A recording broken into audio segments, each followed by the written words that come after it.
Grabe, ang ganda na dito, oh. Green fields ng crossing.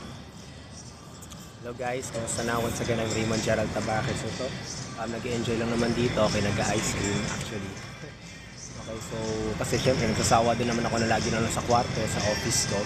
So iba naman, okay. So ito na naman, gusto ko lang i-share sa'yo ngayon para makatulong sa magkaroon ng mas maraming prospects, sales, downlines, resulta sa business mo is to always be productive. Okay, kailangan lagi kang productive sa lahat ng ginagawa mo, sa kahit anumang don't waste time. Okay, so ito nga, actually ito nga, nasa labas ako ng opisina ko, diba? Tapos nagre-relax lang, pero gumagawa pa rin ako ng marketing strategy. So ano yun? It's video vlogging. So kailangan lagi ka nagiging productive dito sa business mo para magkaroon ka ng resulta. Kasi alam mo yun, ang dami talagang nag-aaksaya ng oras, nag-waste time. Katulad sinasabi nila, kasi lagi na lang akong nagtatrabaho, lagi na lang ako ginagawa tong business ko. Mag-relax naman, okay? So yun, actually, kasi sa totoo lang, kapag nag-relax ka, kapag tumagal ka na nagre-relax ka, okay, mawawala yung momentum mo, mahihirapan kang bumalik ulit. Okay? So kailangan tuloy-tuloy lang ginagawa mo. Ibig sabihin, wag ka magre-relax hanggang sa magkaroon ka ng resulta. Okay, which is to close a sale, to close a downline, to recruit. Okay, so naman, kailangan lagi ka productive. Okay, kailangan kahit anong ginagawa mo, magkaroon ka ng idea, i-apply mo agad, i-implement mo agad. Okay, kasi napakahalaga talaga yun. Yun yung magbibigay sa ng resulta. Don't waste time na laging vlogging. Ang dami nagpapaturo sa akin na wala pa akong vlog yan doon nagkakaresulta. Hindi. Ang vlog ay tool lang. Okay? It's only a tool. Ang magbibigay sa ng resulta ay pag-close ng sale. Okay?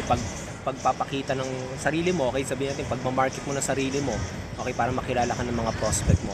Okay? So na naman gusto ko i-share sa'yo ngayon is to become productive. Don't waste time. Lagi kang on the go. Okay? Kasi keep on pushing. Parang imagine mo ganito. Okay, parang imagine mo gumagawa ka ng apoy, okay? Bonfire na parang sa mga camping, 'di ba, may apoy. Kailangan lagay ka ng kahoy, ng panggatong para hindi mawala yung flame, para hindi mawala yung apoy.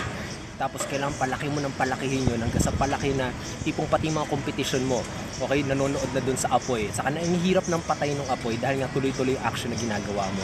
Okay, so dapat maging ganun ka-massive ang business mo. Okay, so once again, this is Raymond Gerald Tabaque. Kapag nagustuhan mo to, click the like button, leave your comments below, share this content. Okay, pwede ka rin pumunta sa blog ko, www.raymondgeraldtabaque.com. Ayun, I hope na dito sa baba ng video na to, yung lalagay rin ako ng button dyan, okay, na ito yung marketing strategy na ginagawa ko. Ito, free training ito, marketing strategy na ginagawa ko kapag ayaw mo makatanggap ng rejection. So kayo sa siyang mga online tools, online training na pwede mong magamit, okay, para makaiwas ka ng rejections, para ma-promote na yung business mo. Okay, so once again, this is Raymond Gerald Tabaque. Till the next video na naman. Have a great day, have an awesome day. Happy Friday and happy weekend. Okay, so yun, enjoy lang ito. Lupit na dito eh. Dati tiyanggi-tiyanggian lang to. Ngayon, pinaganda na niya o dinevelop na. Parang Eastwood na. Okay. So yan, enjoy lang guys. Okay, relax lang. Pero wag todo relax ha. Gawa ka ng action, gumawa ka ng action ngayon. Take massive action hanggang sa magkaroon ka ng resulta. Keep on pushing, okay? So na naman, have a great day and bye!